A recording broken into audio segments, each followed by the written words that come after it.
Friends అందరికీ నమస్తే. Welcome back to our channel కన్నా క్రియేటివ్ వరల్డ్. ఈరోజు ఎంతో రుచికరమైన అల్లం నిల్వ పచ్చడి ఎలా తయారు చేసుకోవాలో చూద్దామండి.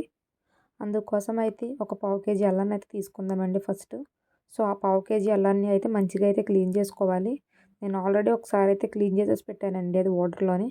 ఇప్పుడు మళ్ళీ వాటర్లో వేసుకొని ఇంకొకసారి అయితే క్లీన్ చేస్తున్నాం. సో ఇది అల్లం మొత్తం క్లీన్ చేసుకోవడానికి అయితే కొంచెం టైం పడుతుంది. కొంచెం నీట్గా చేసుకుంటే అండి కొంచెం బాగుంటుంది. ఎందుకంటే నిల్వ ఉంచుకునే పచ్చడి కదా, సో మంచిగా క్లీన్ చేసుకుంటే బాగుంటుంది అని. అల్లం క్లీన్ చేసుకునే లోపు అయితే మనం ఈ అల్లం పచ్చడి వెనకాల ఉన్న స్టోరీ అయితే చెప్పుకుందామండి. అదేంటి అనుకుంటున్నారా? మన ఆడవాళ్ళ గురించి తెలిసిందే కదండి. పుట్టింటి నుంచి ఎవరన్నా వస్తే మనం వాడకం మామూలుగా ఉండదు అసలు. మా పాపకైతే హెల్త్ బాగాలేదని చెప్పి అమ్మ అయితే చూడ్డానికి వచ్చారు. సో నేను ఈ టైంలో ఏం చేశానంటే, మా వారి ఆఫీస్కి వెళ్ళిపోతున్నారు, ఇంట్లో మేము ఖాళీగానే ఉంటున్నాము కదా అని చెప్పి అయితే ఈ పని స్టార్ట్ చేశామండి. మా వారికి అయితే అల్లం పచ్చడి అంటే చాలా ఇష్టం. సో నాకు అల్లం పచ్చడి చేయడం రాదు. సో అమ్మ వచ్చారు కదా అని చెప్పి అమ్మనైతే చేయమన్నాను. సో అమ్మ అయితే అల్లం పచ్చడి అయితే చేయడం కోసం అయితే ఇలా క్లీన్ చేస్తున్నారండి. క్లీనింగ్ అంతా అయిపోతుంది. ఇప్పుడు వాటర్లో ఒకసారి 2-3 సార్లు క్లీన్ చేసుకుంటే ఇంకొంచెం బాగుంటుందండి. సో ఇంకో 2 టైమ్స్ అయితే అల్లాన్ని అయితే క్లీన్ చేస్తున్నారు. ఇలా క్లీన్ చేసేసుకున్న తర్వాత అయితే అల్లాన్ని అయితే చిన్న చిన్న ముక్కల కింద అయితే కట్ చేసుకోవాలండి. పెద్ద పెద్ద ముక్కలు అయితే కొంచెం ఎండడానికి ఇబ్బంది పడుతుంది కదండి, టైం పడుతుంది. సో అందుకని ఇలా క్లీన్ చేసుకోవడం వల్ల చిన్న చిన్న ముక్కలు అవి కోసుకోవడం వల్ల తొందరగా ఎండుతుందండి అల్లం. అప్పుడు అల్లం పచ్చడి అనేది ఎక్కువ కాలం నిల్వ ఉంటుంది. కొంచెం చెమ్మగా ఉన్నదనుకోండి నిల్వ ఉండదు, తొందరగా బూజు వచ్చేస్తుంది. సో అందుకోసం అయితే ఇలా చిన్న చిన్న ముక్కల కింద అయితే కోస్తున్నారు మా అమ్మగారు. మొత్తం కోసేసుకున్న తర్వాత అయితే దీన్ని ఎండలో ఎండబెట్టాలండి. నేనైతే ఒక 3 అవర్స్ పాటు అయితే ఎండలో పెట్టానండి. సో ఎండ ఫుల్గా ఉండటం వల్ల మంచిగా అయితే డ్రై అయిపోయాయి మొత్తం. నేను ఎండలో ఎండబెట్టిన క్లిప్ అయితే కొంచెం మిస్ అయిందండి. తర్వాత తీసుకొచ్చిన తర్వాత ఎలా ఉంది అనేది అయితే చూపిస్తాను మీకు. ఎండలో పెట్టింది ఏంటంటే, నేను బిల్డింగ్ పైకి వెళ్ళి ఎండలో పెట్టినప్పుడు ఏంటంటే ఫోన్ తీసుకెళ్ళలేదు. సో దానివల్ల అయితే ఎండబెట్టలేదు. అది ఎండబెట్టడం అనేది వీడియో తీయలేదు. ఎండబెట్టిన తర్వాత ముందు చూసారు కదండి ఎన్ని ముక్కలు ఉన్నాయో. ఎండబెట్టిన తర్వాత ఇలా ఉందండి. ఇలా మొత్తం డ్రై అయిపోవాలి. డ్రై అయితే చాలా తక్కువ క్వాంటిటీ వస్తుందండి, ముందున్నంత క్వాంటిటీ అయితే ఉండదు. ఇలా మొత్తం డ్రై కింద చేసేసుకున్న తర్వాత అయితే ఆయిల్ వేసుకుని ఆయిల్లో అయితే ఫ్రై చేసుకోవాలండి. అందుకోసం అయితే ఇప్పుడు మనం గ్యాస్ ఆన్ చేసుకుని గ్యాస్ స్టవ్ మీద అయితే ప్యాన్ పెట్టుకొని ఆయిల్ వేసుకుని ముక్కల్ని అయితే ఫ్రై చేసుకుందామండి. ఎలా ఫ్రై చేస్తున్నామని అయితే చూడండి ఇప్పుడు మీరు. కొంతమంది ఏంటంటే పావు కేజీ అల్లం ముక్కలకి పావు కేజీ ఆయిల్ వేసి ఫ్రై చేసేస్తారండి. దానివల్ల ఎందుకు ఎక్కువ ఆయిల్ వేస్ట్ అని చెప్పేసి మేమైతే తక్కువ ఆయిల్లోనే అయితే ఫ్రై చేస్తున్నామండి. తక్కువ ఆయిల్ వేసి ఫ్రై చేశాను. సో దీనివల్ల ఏంటంటే ఎక్కువ ఆయిల్ అన్నది వేస్ట్ అవ్వదు. మనకు కావాలనుకుంటే లాస్ట్లో ఆయిల్ యాడ్ చేసుకోవచ్చండి.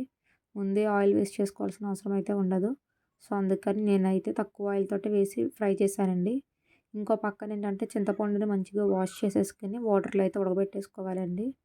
ఇది వచ్చేసి ఒక కప్పుడు తీసుకున్నానండి. ఉడకబెట్టిన తర్వాత కప్పుడు వచ్చేలా తీసుకున్నాను. సో ఇది మొత్తం ఉడికి పేస్ట్ కింద అవుతుందండి కొంచెం. అప్పుడైతే ఒక బౌల్లో తీసేసుకోవాలి. ఈలోపు ఇంకో ప్యాన్ పెట్టుకుని అందులో అయితే ఎండుమిర్చి ఫ్రై చేసుకుందామండి. కొంతమంది ఏంటంటే పచ్చికారం వేసి కలిపేస్తున్నారు. సో నేనైతే ఎండుమిరపకాయలతోటే చేయాలి అనుకున్నాము.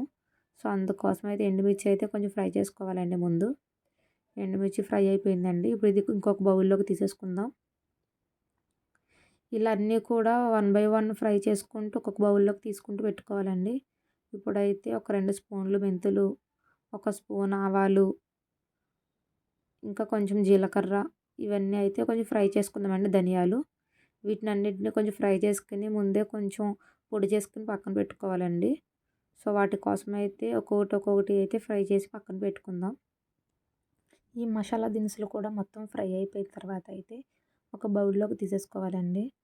ఇలా అన్ని బౌల్లోకి తీసేసుకుని అయితే మనం పక్కన పెట్టుకుందాం. సో ఇలా పెట్టుకోవడం వల్ల ఏమవుతుందంటే మనం మిక్స్ చేసుకునేటప్పుడు ఏమవుతుందంటే అన్నీ మర్చిపోకుండా ఒకేసారి వేసుకుంటూ చేసుకోవచ్చండి. సో మనం బౌల్లోకి తీసుకున్న ఐటమ్స్ అన్నీ అయితే పక్కన పెట్టేసుకుందాం. కొన్ని వెల్లుల్లిపాయలను కూడా తీసుకొని పొట్టు తీసేసుకొని అయితే బౌల్లోకి తీసేసుకోండి. ఇప్పుడు ఏంటంటే మిక్సీ జార్లోకి మనం మసాలా దినుసులన్నీ వేసుకొని ముందుగా అయితే ఫైన్ పొడి అయితే చేసేసుకుందామండి. సో పొడి మొత్తం కొంచెం మెత్తగా అయిన తర్వాత అయితే అందులోకి కొన్ని అల్లం ముక్కలు, ఎండుమిర్చి అయితే వేసుకొని పొడి చేసుకుందామండి. ఇలా ఎండుమిర్చి, అల్లం ముక్కలు కూడా వేసేసుకున్న తర్వాత మెత్తగా పొడి చేసేసుకోవాలండి.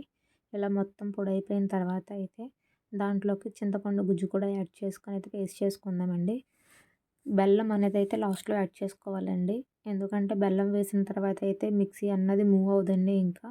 సో, స్ట్రక్ అయిపోతూ ఉంటుంది. సో, అందుకని బెల్లం అయితే లాస్ట్‌లో యాడ్ చేసుకోవాలి.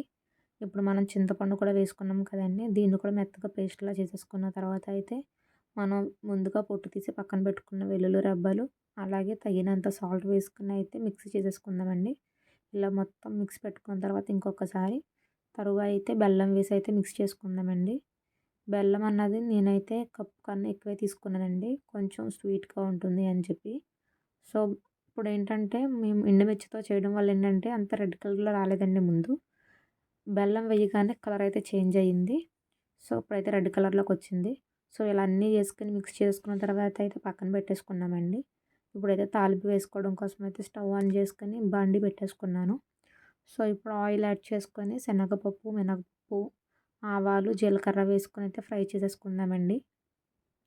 ఇది కొంచెం ఫ్రై అయిన తర్వాత అయితే పొట్టు తీసి పెట్టుకున్న వెల్లుల్లి రెబ్బలు కొంచెం మెత్తగా స్మాష్ చేసుకొని అయితే వేసుకుందామండి. సో, వెల్లుల్లి అన్నది కొంచెం ఫ్రై అవ్వనివ్వాలి. సో, కొంచెం గోల్డ్ కలర్‌లోకి వస్తే కొంచెం టేస్ట్ బాగుంటుంది. ఇలాగ వెల్లుల్లిపాయలు కొంచెం గోల్డ్ కలర్‌లోకి వచ్చిన తర్వాత అయితే ఎండుమిర్చి కూడా వేసుకొని అయితే తాలింపేసేసుకుందామండి. సో, కరివేపాకు అన్నది మిస్ అయిందండి. మీకుంటే గనుక యాడ్ చేసుకోండి. నా దగ్గర లేదు అని చెప్పి అయితే నేను యాడ్ చేయలేదు కరివేపాకు అన్నది. ఇప్పుడు మనం మిక్స్ చేసి పెట్టుకున్న అల్లం పచ్చడిని అయితే తాలింపులోకి వేసేసుకొని మంచిగా అయితే మిక్స్ చేసేసుకోవాలండి. అంతేనండి, ఎంతో రుచికరమైన అల్లం పచ్చడి అయితే రెడీ అయిపోయినట్టేనండి. మీకు తగులు మిగులు ఏమన్నా ఉంటే చూసుకోండి టేస్ట్ చూసుకొని. మాకైతే అన్నీ సరిపోయాయి. సో, ఇలాంటి మరిన్ని ఇంట్రెస్టింగ్ వీడియోస్ కోసం అయితే నా ఛానల్ సబ్స్క్రైబ్ చేయండి. కామెంట్ చేయడం మాత్రం మర్చిపోకండి మీకు ఎలా అనిపించింది అనేది. టేస్ట్ అయితే చాలా బాగుందండి. Thank you for watching.